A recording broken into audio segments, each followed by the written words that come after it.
কদ্দুর, হলুদ কদ্দুর, বেগুনি কদ্দুর, মাথার উপরে একটা, আবার গোলাপ ফুল কদ্দুর, আবার এইটা কদ্দুর, এত কিছু মিলাইয়া উদ্দেশ্য কি?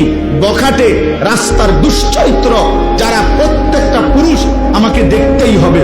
আরে বোন, আরে মা, বেপর্দা নারী, তোমারে রাস্তায় যারা দেখে তারা তোমারে রাবেয়া বসরির নজরে দেখে না, মা ফাতেমার নজরে দেখে না, তোমারে ভোগের নজরে, উপভোগের নজরে, লালসার নজরে দেখে। এই জন্য বেপর্দা নারী কিতাবে আছে, নিজেই নিজেকে ছোট করে, নিজের দাম নিজেই কমায়, নিজেই নিজেকে বাজারে তুলে দিছে যে আমার এই অসল আমি মূলত চলে না, আর আমনে নিজে ছাইয়ালন। কথা তো ছিল নারীকে খুঁজে নিবে, কথা তো ছিল নারীকে তালাশ করে বের করবে, কথা তো ছিল 10 গ্রাম তালাশ কইরা 50 গ্রাম তালাশ কইরা চরিত্রবান নারী